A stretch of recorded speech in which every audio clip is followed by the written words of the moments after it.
अस्सलाम वालेकुम नाजरीन, सईद बलोच एक नई वीडियो के साथ आपकी खिदमत में हाजिर है। नाजरीन, सुप्रीम कोर्ट ऑफ पाकिस्तान से हुकूमत के लिए कोई अच्छी खबरें मौसूल नहीं हो रही। आज दिन 1 बजे सुप्रीम कोर्ट में फुल कोर्ट इंतज़ामी इजलास है। इसमें बहुत अहम मामलात ज़ेर गौर आएंगे और कुछ अहम फैसले भी किए जा सकते हैं। लेकिन अहम तरीन जो इजलास होगा, ज़रा ये कहते हैं कि वो जस्टिस मंसूर अली शाह की जानिब से सुप्रीम कोर्ट वापसी के बाद वो फुल कोर्ट इंतज़ामी इजलास होने की इतलात सामने आ रही हैं। उस हवाले से भी तफसीलात जब सामने आएंगी आपके साथ शेयर करेंगे। लेकिन फिल वक्त सुप्रीम कोर्ट में दो अहम तरीन दरखास्तें दायर हुई हैं। ये किसकी जानिब से दायर की गई हैं और कैसे हुकूमत के लिए मुश्किलात बढ़ने वाली हैं, इसके ऊपर आपको तमाम तर तफसीलात से आगाह करेंगे। इसके अलावा सुप्रीम कोर्ट के अंदर डांट डपट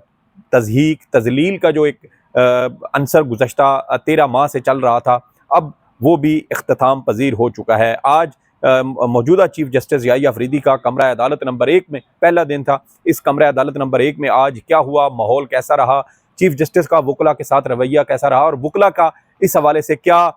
जो है वो आगे से रद्द अमल था, इसके ऊपर तफसीलात आपके साथ शेयर करेंगे। तो आगाज़ करते हैं कि चीफ जस्टिस याहिया अफरीदी ने हफ्ते के रोज़ बतौर चीफ जस्टिस पाकिस्तान अपने ओहदे का हल्फ उठाया। इससे पहले साबिक चीफ जस्टिस याहिया काजी फ़ायज़ ईसा के हवाले से आपको मालूम है कि काजी फ़ायज़ ईसा का रवैया ना सिर्फ वकला के साथ बल्कि सीनियर वकला और यहाँ तक कि अपने साथी जजेस के साथ भी इंतहाई तज़हीक आमेज़ और तजलील आमेज़ होता था। इसकी मुतअद्दिद मिसालें आपने भी लाइव स्ट्रीमिंग के दौरान मुख्तलिफ केसेस की समाअत के दौरान देखी होंगी। जब सीनियर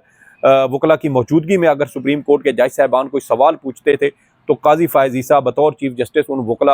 अपने ही साथी जजेस को डांट पिला देते थे, झाड़ देते थे, उनको एक तरह से ज़द-ओ-कोब करते थे और जिसकी वजह से जज साहबान एहतरामन बतौर यानी कि वो चीफ जस्टिस के एहतराम की वजह से खामोशी इख्तियार कर लेते थे। लेकिन गुज़श्ता दिनों जब जस्टिस मंसूर अली शाह की जानिब से 24 अक्टूबर को एक ख़त मंज़र आम पर आया और उस ख़त में जिस तरीके से जस्टिस मंसूर अली शाह ने चीफ जस्टिस के तहकमाना रवैये और उनके धौंस धमकी और उनकी जुडिशल डिक्टेटरशिप का पर्दा चाक किया, तो उससे ये हमारी इन बातों की तस्दीक हुई जो हम कहते थे कि कमरा अदालत में हम जो माहौल देखते हैं वो काफ़ी ज़्यादा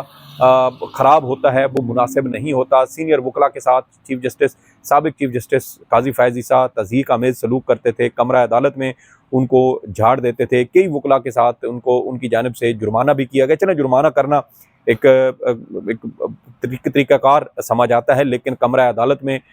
जजेस के सामने और फिर फुल कोर्ट में जब आपका सारा केस लाइव चल रहा हो, लाइव स्ट्रीम हो रहा हो, इस दौरान सुप्रीम कोर्ट के जज साहबान के साथ तज़हीक आमेज़ सलूक करना ये इंतहाई नामुनासिब इक़दाम था, जिसकी अब सुप्रीम कोर्ट के ही सीनियर तरीन जज मंसूर अली शाह ने भी इसका शिकवा अपने ख़त में किया है और बताया है कि काजी फ़ायज़ ईसा का रवैया दर हकीकत कैसे होता था। लेकिन दूसरी जानिब आप ये देखें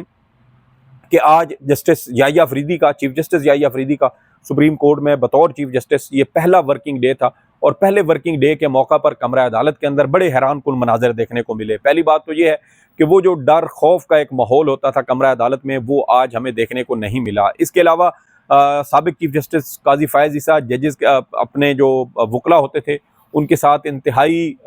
जारहाना किस्म का रवैया अख्तियार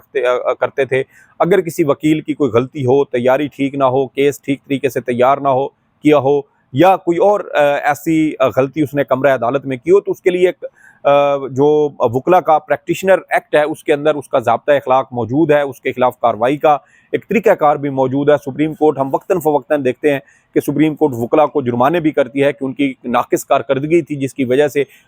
उनको ये जुर्माना किया जाता है। तो ये एक मामूल का मामला है। लेकिन सीनियर वकला की तज़हीक करना, उनकी तजलील करना, उनकी इतनी जो उनकी काबिलियत है उसके ऊपर सवालात उठाना, नुक्ताचीनी करना और फजूल नुक्ताचीनी करना, ये जो है ये मामला ये मामलात को फिर मज़ीद ख़राब करने की वजह बनता है। हमने तो फैज़ाबाद धरना नजरसानी केस में देखा जब पैमरा के वकील सीनियर वकील थे, बारेश बुजुर्ग आदमी, सफ़ेद सर के बाल, दाढ़ी के बाल, वो रोस्ट्रम पर खड़े हैं और काजी साहब उनको जिस तरीके से उनसे सवाल जवाब किए, जिस तरीके से वो उनके साथ बर्ताव रखा, उसकी वजह से वो वकील रोस्ट्रम से हट गए और उसके बाद फिर चेयरमैन पैमरा को इंतहाई मुश्किल और बड़े ही जो है वो अजीब व गरीब किस्म के सवालात का सामना करना पड़ा था। इसके अलावा हामिद खान के साथ रवैया देख लें, शुएब शाहीन के साथ देख लें, बैरिस्टर गौहर खान के साथ देख लें, नियाज़ुल्लाह नियाज़ी के साथ देख लें, बैरिस्टर अली ज़फ़र के साथ देख लें, इसके अलावा लतीफ़ खोसा साहब के साथ देख लें। हर वो वकील जो ख़ास तौर पे पाकिस्तान तहरीक इंसाफ से ताल्लुक़ रखता हो, या ओवरऑल भी देख लें, इम्तियाज़ सिद्दीकी के साथ प्रैक्टिस एंड प्रोसीजर कानून केस में जो कुछ हुआ, ये सारी वो चीज़ें हैं जो काज़ी फ़ायज़ ईसा के उस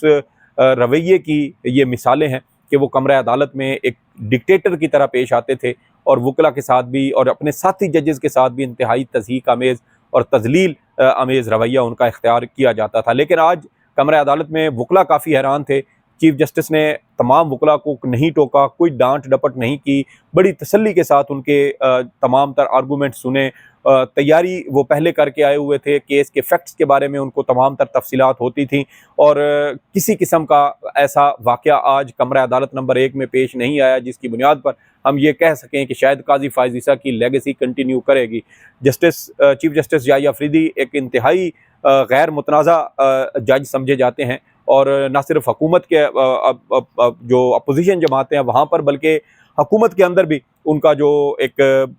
उनकी जो एक छाप है, उनकी जो एक साख है, वो बाहर सूरत अपनी जगह मौजूद है, बरकरार है। और यही वजह है कि आज उन्होंने वकीलों के साथ इंतहाई नरमी के साथ उनका जो है वो बर्ताव किया, उनका सलूक रहा और उसकी वजह से वकला साहिबान भी बड़े हैरान थे, क्योंकि अमूमन अब ये वकला की आदत बन चुकी थी कि काज़ी फ़ायज़ ईसा या चीफ जस्टिस की अदालत में जाना है तो वहाँ पर उनके साथ जो है वो डांट डपट भी होगी, बिला वजह की तज़हीक भी की जाएगी, तजलील भी की जाएगी, उनको नीचा दिखाने की भी कोशिश की जाएगी। और ऐसी सूरत हाल में वकील सुप्रीम कोर्ट आते थे, जिसकी वजह से बाज़ औक़ात ये भी होता है कि आप अच्छी तैयारी करके आए हों, लेकिन आगे से जब गैर ज़रूरी और गैर मुतल्लका फ़जूल बातें सुनने को मिलें तो फिर वकील अपनी जो तैयारी होती है उसको भी वो भूल जाते हैं। और मुतअद्दिद बार इवन के सलमान अकरम राजा हों, फैसल सिद्दीकी हों या सुप्रीम कोर्ट के दीगर PTI के वकला हों, वो ये मुतअद्दिद बार मुख्तलिफ केसेस में ये कह चुके हैं कि हम जो तैयारी करके आए हैं हम उसी तरह दलाइल देंगे, हम काज़ी फ़ायज़ ईसा की मर्ज़ी और मंशा के मुताबिक दलाइल नहीं देंगे। तो ये एक बड़ा हैरान कुन रवैया था आज कमरा अदालत नंबर 1 में देखा गया। 30 केसेस आज चीफ जस्टिस की अदालत में समाअत के लिए मुकर्रर थे और इन 30 में से 24 मुकदमात के जो फैसले थे वो चीफ जस्टिस ने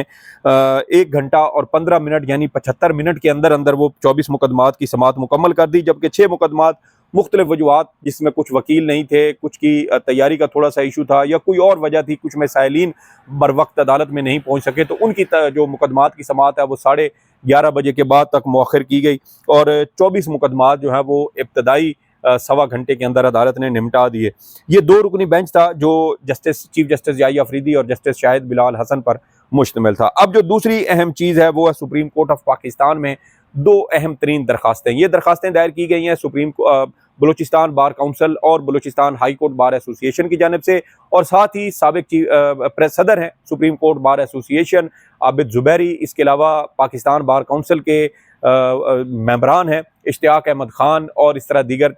जो मेंबरान हैं पाकिस्तान बार काउंसिल के, उनकी जानिब से भी एक दरख्वास्त दायर की गई है। तो ये 2 दरखास्तें आज सुप्रीम कोर्ट ऑफ पाकिस्तान में दायर की गई हैं। इन 2 दरखास्तों के बाद ये कहना गलत ना होगा कि हुकूमत के लिए मसाइल बढ़ रहे हैं, हुकूमत के लिए मुश्किलात में इजाफा होना शुरू हो चुका है। कोई आसान रास्ता इस वक्त हुकूमत को नज़र नहीं आता कि इस तमाम मामलात से कैसे जो है वो निपटा जाए, क्योंकि काज़ी फ़ायज़ ईसा अब सहूलतकारी के लिए मौजूद नहीं है और वो तमाम दीगर जो सहूलतकार जजेस थे वो भी इंशाल्लाह बहुत जल्द आप देखेंगे कि उनको भी खुडे लाइन लगाया जाएगा और उनको लगाना ज़रूरी है, क्योंकि जिस तरीके से सुप्रीम कोर्ट के फैसलों की तज़हीक की गई और उनकी तौहीन की गई और कहा गया कि इलेक्शन कमीशन और रियासती इदारे सुप्रीम कोर्ट के फैसलों पर अमल दरामद ना करें, ये नाकाबिल कबूल बात है। और मेरे ख्याल में जस्टिस मंसूर अली शाह के बैरून मुल्क से वापसी के बाद जब वो उम्रे की अदायगी के बाद पाकिस्तान पहुँचेंगे और जैसा कि सुप्रीम जुडिशल काउंसिल का अहम इजलास भी 8 नवंबर को तलब कर लिया गया है, तो उसमें इम्कान ये है कि जस्टिस नईम अफ़गान और जस्टिस अमीनुद्दीन जैसे जजेस के खिलाफ कार्रवाई की जाए और मिसकंडक्ट के ये मुर्तकिब हुए हैं, अपने हल्फ की खिलाफ वर्जी के मुर्तकिब हुए हैं, इसलिए इनके खिलाफ कार्रवाई करते हुए इनको ओहदों से बरतरफ किया जाना चाहिए। अवाम के टैक्स का पैसा किसी सूरत इन जजेस के ऊपर खर्च नहीं होना चाहिए। ये ऐसे जज जो सुप्रीम कोर्ट के फैसलों पर जिस अदालत में बैठे हैं, जिसके अंदर ये बैठकर मुकदमात के फैसले करते हैं, अगर उसी अदालत के फैसलों पर अमल दरामद ना करने की तरगीब दें, अवाम को इलेक्शन कमीशन को, वफाकी हुकूमत को, रियासती इदारों को उकसाएं, तो ये नाकाबिले कबूल है। ऐसे जजेस को फौरी तौर पर सुप्रीम कोर्ट से बाहर निकालना चाहिए। अब जो दरखास्तें दायर की गई हैं ये है 26वीं आईनी तरमीम के खिलाफ, और इसमें बड़ी अहम चीज़ें जो हैं वो बड़े अहम नुकात अदालत के सामने रखे गए हैं। जुडिशल कमीशन की तश्कील के हवाले से, जुडिशल कमीशन के ज़रिए हाई कोर्ट के जजेस की ट्रांसफ़र के हवाले से, उनकी जो परफॉर्मेंस एवेलुएशन है उसके हवाले से शदीद तहफ़्फ़ुज़ात का इजहार किया गया है। तहफ़्फ़ुज़ात का इजहार इस सेंस में है कि जुडिशल कमीशन में अब पार्लियामान के जो मेंबरान होंगे उनकी तादाद ज़्यादा होगी, जुडिशल मेंबरान की तादाद कम होगी, और इस तरह वफाकी हुकूमत अगर किसी जज के फैसले से, हाई कोर्ट के किसी जज के फैसले से मुतमिन नहीं है तो वो जुडिशल कमीशन का इजलास बुलाएगी और उसमें उनकी कारकर्दगी का जायज़ा लिया जाएगा, और फिर उनकी कारकर्दगी के जायज़े के नाम पर उनका ट्रांसफ़र किसी दूसरी हाई कोर्ट में मुमकिन तौर पर किया जा सकता है, या फिर कोई अहम केस जो किसी ऐसे जज के पास है जहाँ से हुकूमत को ये ख़तरा हो कि ये जज आज़ाद ख्याल है, हुकूमत के दबाव में, इस्टेब्लिशमेंट के दबाव में नहीं आएगा, तो फिर उससे वो केस लेकर सुप्रीम कोर्ट में जो है वो मंगवाया जा सकेगा। तो ये ऐसे इक़दामात हैं जिससे जो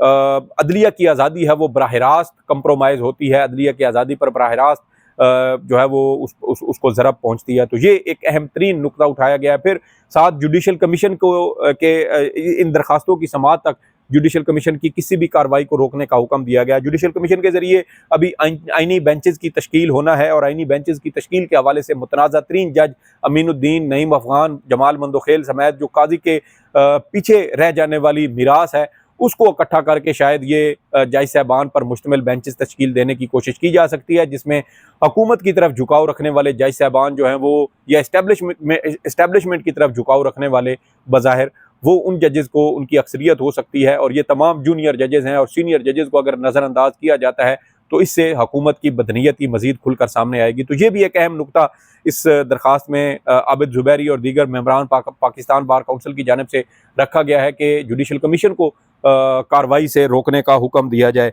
इसके अलावा मज़ीद ये भी कहा गया कि आइनी तरमीम के लिए अरकान से ज़बरदस्ती वोट लिया गया और उसकी इस तरह मंजूरी नहीं करवाई जा सकती। PTI के लोग अगवा हुए, उनको हरासा किया गया। ज़ैन कुरैशी की अहलिया कुछ दिन पहले लापता हुई, और उसके बाद ज़ैन कुरैशी का अपने अहल खाना और अपनी पार्टी के साथ राब्ता मुनक़ता हो गया, और उनके बारे में ये कहा गया कि वो पार्लियामेंट हाउस में मौजूद थे रिज़र्व अरकान के तौर पर। तो ये अहम नुकता भी इस दरखास्त में उठाया गया है। इसके अलावा ये भी कहा गया कि पार्लियामेंट अभी नामुकम्मल है, सेनेट नामुकम्मल है, पार्लियामेंट कौमी असम्बली नामुकम्मल है, क्योंकि मखसूस नशिस्तें PTI को नहीं मिल सकें, और मखसूस नशिस्तें ना मिलने की वजह से PTI की अरकान असम्बली की तादाद कम है। और साथ ही आप ये भी देखें कि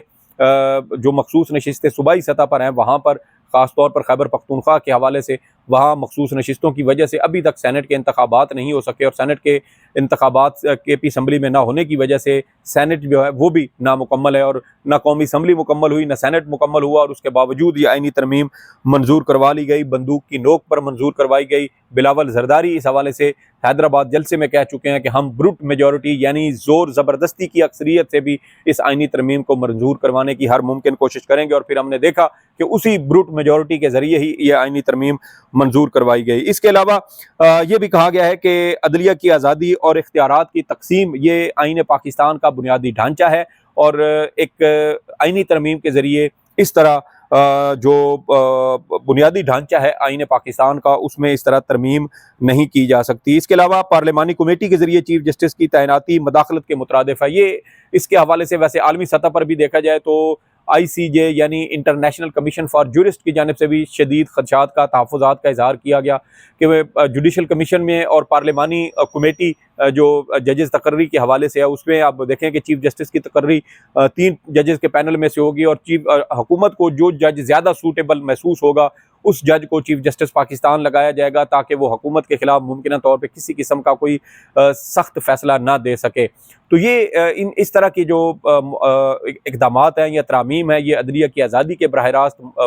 उस पर अदलिया की आज़ादी के ये बराह रास्त ये मुतसादिम है, और यही नुकात इन दरखास्तों में भी उठाए गए हैं। अब ये देखना है कि इस हवाले से सुप्रीम कोर्ट ऑफ पाकिस्तान इन दरखास्तों पर क्या फ़ैसला करती है, लेकिन फ़िलहाल ये देखने में आ रहा है कि जो दबाव है वो अब बढ़ रहा है, हुकूमत बैकफुट पर है। 27वीं तरमीम की बातें भी आपकी भी जो है वो नॉलेज में होंगी, इल्म में होंगी कि अभी से 27वीं तरमीम को लाने की भी बातें की जा रही हैं, क्योंकि इस तरमीम 26वीं तरमीम के अंदर ऐसे ऐसे सुकम खामियाँ और गलतियाँ मौजूद हैं जो जिसका कोई मदावा करना मुमकिन नहीं है। इसके अलावा बलूचिस्तान बार कौंसिल और Balochistan high court bar association की जानिब से भी एक दरख्वास्त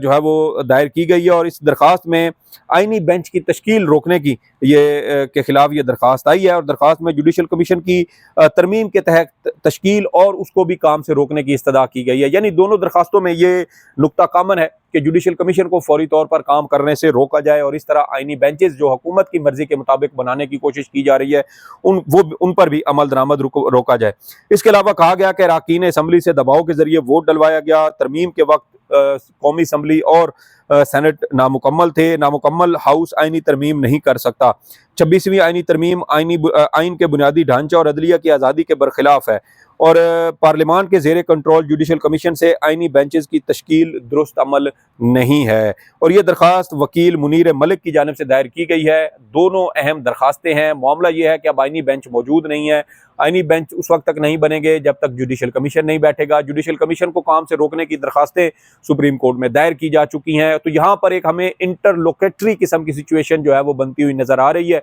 कि सारी चीज़ें आपस में ऐसे मुंसलिक हैं, एक दूसरी के साथ, दूसरी तीसरी के साथ, और इस तरह अब ये मामला मजीद गंभीर होता जा रहा है। देखना यह है कि नए चीफ जस्टिस और सुप्रीम कोर्ट ऑफ पाकिस्तान इसके ऊपर कैसे जो है वो इकदामात करते हैं, क्या पेशरफ्त होती है, दरखास्तें समाअत के लिए मुकर्रर होती हैं, नहीं होती, कब होती हैं, इन पर एतराज़ात लगते हैं या क्या मामला बनता है। इस हवाले से जो भी अहम पेशरफ्त होंगी आपके साथ शेयर करेंगे। इस वीडियो के बारे में आपकी जो भी आरा हो फीडबैक ज़रूर दीजिएगा। सईद बलोच को इजाज़त दें। अल्लाह हाफिज़।